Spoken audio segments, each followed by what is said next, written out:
what architecture is, right? It's an act of crafting and making stories with space. In practice, though, the work might look more like the work of a director. Perhaps I'm most often called a speculative architect, which I think means that I don't design buildings, but rather I make films and I build imaginary worlds for the entertainment industry in Los Angeles, where I'm based. But really, I'm exploring narratives about the architectural, urban, and global implications of emerging technologies. And, we thought it would be interesting to bring this into the context of what you're doing right now. Given a lot of you are working on your master's thesis projects, which means that imminently you are going to leave the institution and go out into the world and do things. If anything, perhaps what I'd like you to take away from today, and something we can come back to in questions at the end, is this idea that the path in front of you isn't necessarily defined by putting together a PDF portfolio and sending it to a bunch of architecture offices. The training you get in an institution like this can take you to the worlds of film, video games, set design, production design, interactive design, concept visuals, and so on. And that the training you've received actually is the best kind of training to set yourself up for a career like that. Apologies to all the architects in the room who were like, but I thought I was going to hire all these students in my office. That certainly is one path, but it's not the only path. The other thing I do is run a master's program at SciArt in Los Angeles, where I help students with just this idea that you can spend a year with us in a master's program and transition your architecture degree into these other kinds of industries. Because I do think the work that we do in a place like this is really valuable out into the world, and limiting ourselves by one very defined and to a certain extent outmoded career path is really dangerous and somehow disappointing. So hopefully what I'm going to talk through is work and projects that kind of sit in that more expanded definition of the field. So whether it be through projects like the ones that I'm going to talk about this afternoon, or world building for the film and TV industry, what I think we do as architects is use imagined fictional worlds as sites in which to explore important ideas, not just to take a sort of create a backdrop for some superhero moment, but rather we're interested in the ways that fiction is an extraordinary shared language, is how our culture communicates and disseminates ideas. And all of us are literate in stories.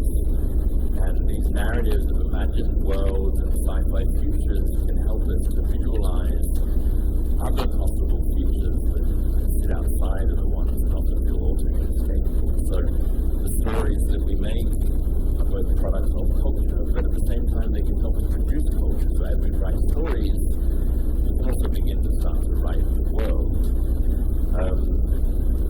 So hopefully that's relevant in the context of what you're doing. What I try and do with my lectures is not do PowerPoint presentations or slideshows, but rather to take you on a kind of illustrated narrative or a storytelling safari woven together from documentary films that we've made, or the science fiction worlds that we construct. So it's probably going to be different to a lot of lectures that you've had in this room. You're either going to really love it, or you're going to be like, where the hell are the plans and sections? And you're going to really hate it, and wish you were back in your studio. We'll see which one's which at the end. But think of it as a cinematic drift through a screenscape of imagined worlds. And particularly what I want to do today is tell two stories, really woven together, two stories about two cities that fit the entire population of the Earth. One story, one city that's entirely fictional, and another city that we all currently already occupy. Let's feel the lights.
imagine this global consensus retreat from our vast network of cities into this one hyperdense metropolis.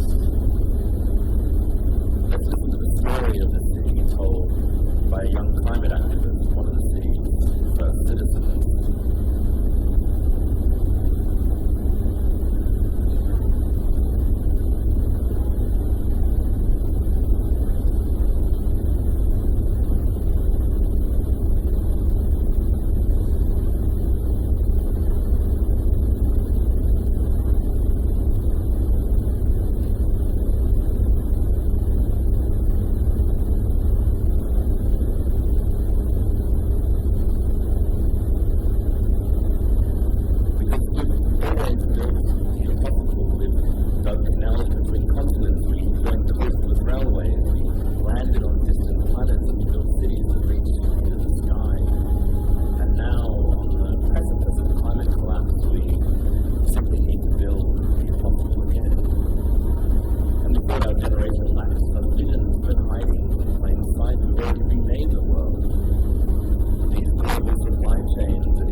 Batteries and technologies.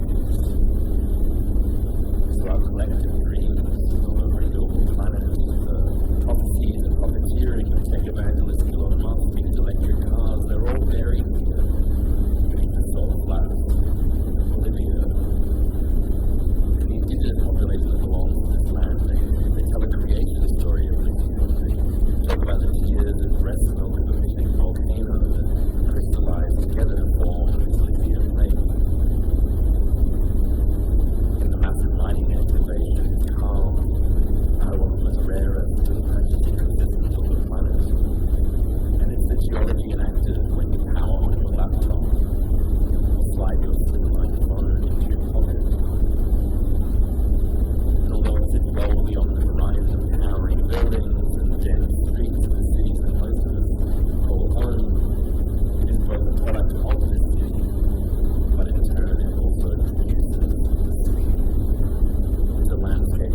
fabrics that have been pulped up and compressed into felt or stitched together into new blankets. No new resources have been expended to dress the citizens of this new city. And instead we watch on as they join a different kind of procession, an endless festival dancing its way through the city streets on a 365-day loop, where each day intersects with another carnival, culture, or celebration. Changing the beat as it goes, endlessly cycling through new colors and costumes and cacophonies.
edge of our new concentrated world where everything beyond could be allowed to breathe wild in our wake.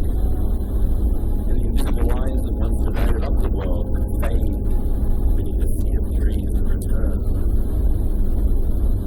But we will not be trapped behind these walls, but perhaps they emerge just through an understanding that it is our responsibility to now make space for other species and to support the ecologies and the systems we once thought were beneath us.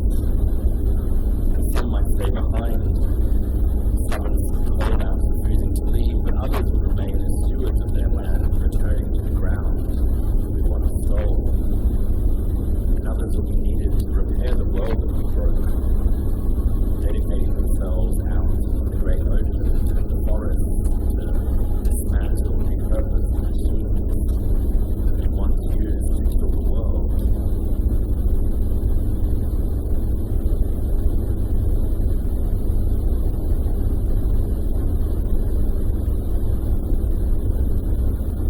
The scale of planetary collaboration that can form this new city will also be needed to pull the carbon back out of the contaminated air. So even if we were to build a fictional city like this one and grow back the great forests, they would all still need our help to draw down the hundreds of years of billowing black smoke that already fills our skies. Quite literally, in our generation, beyond the new coastline of city walls, we need to begin to build a new planetary infrastructure equivalent in scale to that of today's entire global fossil fuel industry.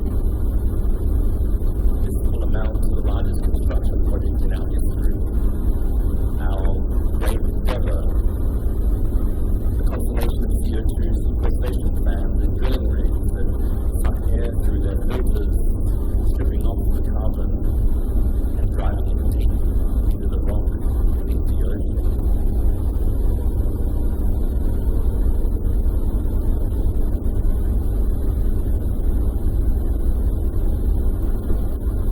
Empowered by 1,000 wind turbines dragged to a grid, the salt spray fresh in the air. This is our moon landing, where the whip of the blades drive the planet's city and engineer our new sky. Our utopian visions of the future are still haunted by the failed ideals of boomer environmentalism. Local actions, small individual gestures, micro-communes all guilted us into the belief that it was our personal choices, not massive systemic infrastructure that formed this world. Meanwhile, the planetary scale visions we see in science fiction or popular culture are industrial and dystopian. They're the work of the Bond villain or the faceless megacorporation. But I guess what I'm trying to argue for today is this idea that we need new visions of a sustainable future that are radical but also collective in scale. We need to leave behind the tropes of previous generations where cyberpunk imagined the messy subcultures of the virtual and solarpunk projected the hacker communities of ecotech. This city and our new planetary park is an artifact of what we could imagine as a new kind of planetary punk. A world that embraces the ideological and cultural consequences of planetary scale collective action. And now here, beyond the city, the component of this great machine breathing deep and standing tall will be this new national park of the world, where the forests will return and stolen land will be given back in the ground as wild. And here, we might chart territory entirely to keep it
fresh eyes.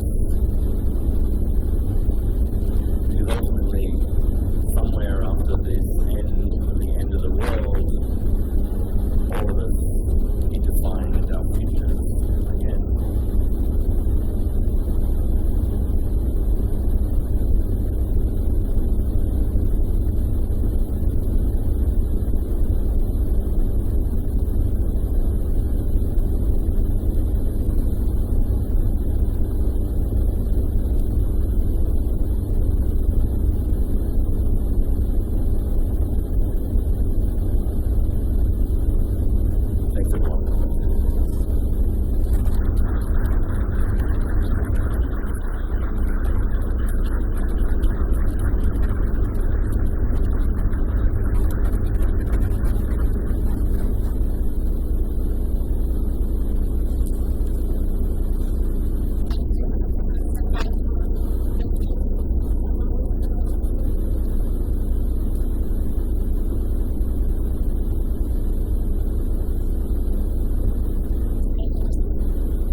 Trying to